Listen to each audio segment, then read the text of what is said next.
साईं की बात।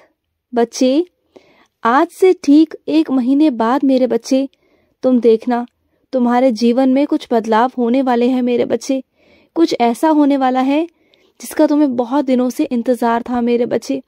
सिर्फ आज से 1 महीने बाद, ठीक 1 महीने बाद तुम देख लेना मेरे बच्चे, तुम्हारे जीवन में कुछ आने वाला है। कुछ ऐसी चीज जिसका तुम्हें बेसब्री से इंतजार था, जो तुम करना चाहते थे, जो तुम्हारा सपना था मेरे बच्चे, वो पूरा होने का समय आ चुका है मेरे बच्चे। और सुनो, कोई उत्सव में अगर तुम पर खर्चा करता है ना मेरे बच्चे, तो तुम्हारा भी ये हक बनता है मेरे बच्चे कि तुम भी उसे इज्जत के साथ में तोहफा दो। कोई तोहफा जो उसका बहुत प्यारा हो, जो उसके लिए बहुत करीबी हो मेरे बच्चे, जिसका कोई मतलब हो, ऐसा कोई तोहफा देना उसे, जिसे तुम्हारा ना वो मतलब को समझ पाए, कुछ चीज़ों को समझ पाए। और तोहफा वापस मैं इसलिए भी दिलवाना चाहता हूँ तुमसे कि मैं नहीं चाहता कि तुम किसी के ऋणी रहो मेरे बच्चे, क्योंकि इस जन्म के बाद ना अगले जन्म में मैं तुम्हें हमेशा अपने पास रखूंगा। मैं तुम्हें जन्म मरण के चक्रव्यूह से आजाद करना चाहता हूँ मेरे बच्चे। जो करना है ना इसी जन्म में सब कुछ निपटा लो अपना, जिसे जो देना है, जो लेना है, जो भी है ना, जो भी ऋण है, वो सब चुका दो मेरे बच्चे, क्योंकि अगली बार अगला जन्म तुम्हारा मेरे लिए है बस।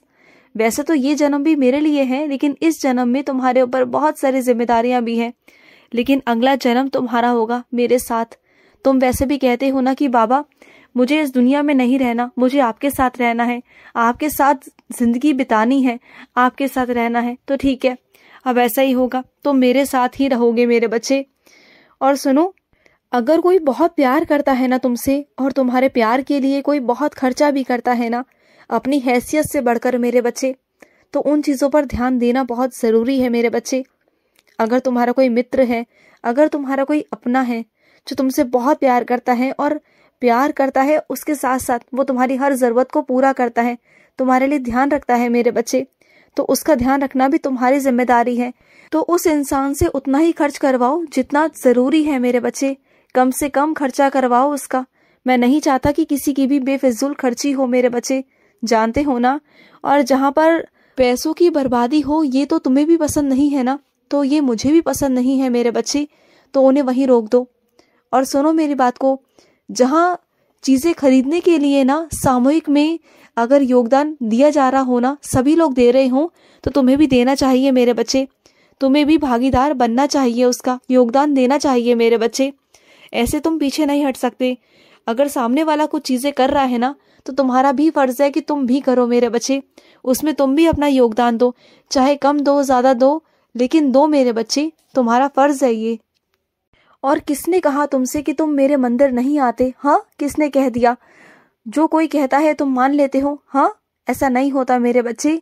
तुम तो हर रोज मंदिर आते हो मेरे, हर रोज दर्शन करते हो मेरे, कभी हनुमान के रूप में, कभी शिव के रूप में, कभी माँ दुर्गा के रूप में, कभी कृष्ण के रूप में।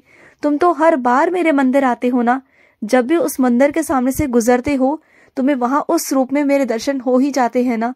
तो फिर तुमने ऐसा कैसे कह दिया कि तुम मेरे मंदिर नहीं आते हो? तुम तो मेरे मंदिर आते हो, और वो भी हर रोज आते हो मेरे बच्चे। मैं हर रोज तुम्हें बहुत सारा आशीर्वाद देता हूँ। जब भी तुम उस मंदिर के पास से गुजरते हो ना, मैं तुम्हें रोज आशीर्वाद देता हूँ मेरे बच्चे, रोज मेरी कृपा तुम पर होती है, रोज।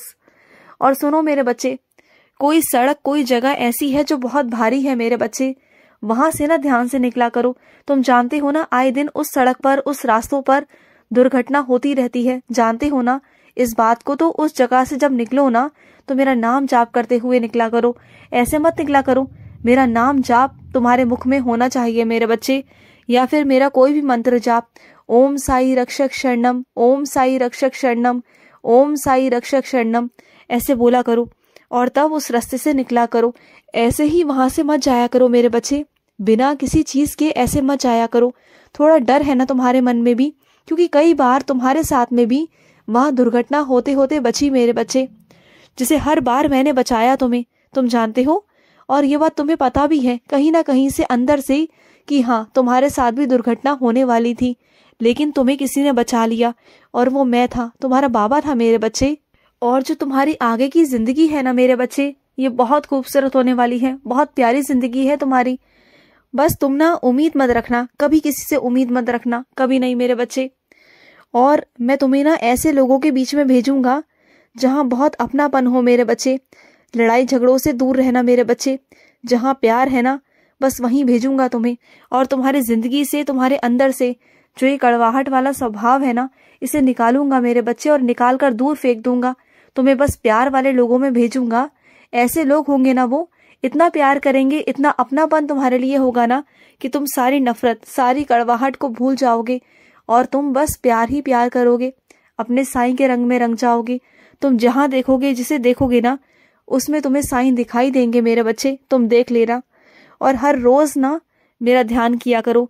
रोज मेरा ध्यान करने का अभ्यास करो, चाहे 5 मिनट करो, 10 मिनट करो। इससे ना तुम्हें मानसिक तनाव से शांति मिलेगी, तुम्हारा मन शांत रहा करेगा, देख लेना। और मैं अपने कुछ बच्चों से कहना चाहता हूँ, ये मिनट मिनट में तुम दवाइयाँ क्यों खाते हो मेरे बच्चे?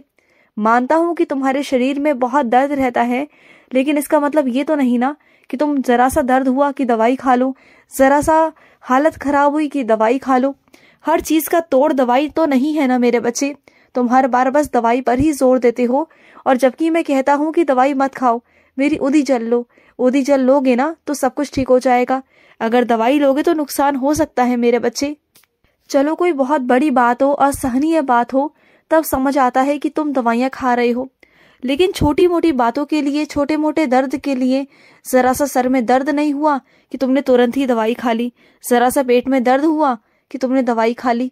ये कहाँ का तरीका है मेरे बच्चे? अपने आप को नुकसान क्यों पहुंचाते हो तुम? और सुनो, अपनी ना इस ख्याली दुनिया से बाहर निकलो मेरे बच्चे। तुम्हारी इस ख्याली दुनिया के अलावा जो वास्तविक जिंदगी है ना, उसमें वैसा नहीं होता जैसा तुम सोचते हो मेरे बच्चे। यहाँ पर जीने के लिए मेहनत करनी पड़ती है, कर्म करने पड़ते हैं, बहुत सारा सब कुछ करना पड़ता है, तब जाकर मुकाम हासिल होते हैं मेरे बच्चे। और तुम्हें वो करना होगा, बातों से नहीं, काम से मेरे बच्चे। और सुनो, जब भी तुम पूजा करने बैठते हो ना, तो कुछ लोग हैं तुम्हारे आसपास जो तुमसे कहते हैं कि अपने कर्म पर भरोसा रखो। तो सुनो, जब तुम्हें मेरी आराधना करने से शांति मिलती है ना, तुम्हारे मन को शांति मिलती है ना, तो तुम मेरी आराधना करो, तुम मेरी पूजा करो, लेकिन साथ ही साथ अपने कर्म भी करो। कर्म भी बहुत जरूरी है मेरे बच्चे। पूजा जरूरी है तो काम भी जरूरी है मेरे बच्चे। दोनों ही बराबर है, ना कोई कम ना कोई ज्यादा मेरे बच्चे, दोनों बराबर ही हैं। समझ गए ना? तुमने जो इतनी लंबी चौड़ी जो सूची बना रखी है ना मेरे लिए कि साईं ये करना है, फिर ये पूरा करना है, फिर वो पूरा करना है, सब करूंगा, लेकिन थोड़ा मुझे वक्त तो दो। तुमने तो 2 मिनट में पर्ची तैयार कर ली, लेकिन मुझे तो वक्त दो ना। मैं बनाऊंगा चीजें, करूंगा चीजें, असंभव को संभव बनाऊंगा मैं। तुम चिंता मत करो, थोड़ा वक्त दो मुझे। थोड़ा वक्त दोगे ना तो सब कुछ ठीक हो जाएगा। और सुनो, ये फरियाद लेकर ना हर किसी के पास मत जाया करो। अगर फरियाद रखनी है तो अपने साईं के आगे रखो और किसी के आगे नहीं मेरे बच्चे। तुम्हें क्या लगता है कि तुम कहीं जाओगे, हाथ फैलाओगे और सामने वाला माफ कर देगा, तुम्हें मान जाएगा बातों को? ऐसा नहीं है मेरे बच्चे। वो बहुत कठोर है, और जब तक उसे ठोकर नहीं लगेगी ना, तब तक उसका अहंकार नष्ट नहीं होगा मेरे बच्चे। उसे ठोकर लगनी ना बहुत जरूरी है, और कुछ ही दिनों के अंदर, कुछ ही महीनों में उसे ठोकर लगेगी मेरे बच्चे। तुम देख लेना, ऐसी ठोकर लगेगी ना कि उन्हें अकल ठिकाने ही आ जाएगी। तुम देख लेना मेरे बच्चे। आज जितना उनके अंदर अहंकार है ना चीजों को लेकर, तो तुम खुद देखना मेरे बच्चे। और सुनो, चाहे कोई अमीर हो या गरीब हो मेरे बच्चे, अगर तुम्हारे घर पर कोई मेहमान बनकर आता है ना, अतिथि बनकर आता है ना, तो उसका स्वागत बराबरी से होना चाहिए मेरे बच्चे। उसका स्वागत उतना ही होना चाहिए जितना कि तुम बड़े इंसान का करते हो या छोटे का करते हो, दोनों का बराबर ही होना चाहिए मेरे बच्चे। और जहाँ पर अतिथि का स्वागत होता है ना, वहां मैं वास करता हूँ, तुम्हारा साईं वास करता है मेरे बच्चे। खुश रहो। आज का साईं संदेश समाप्त हुआ।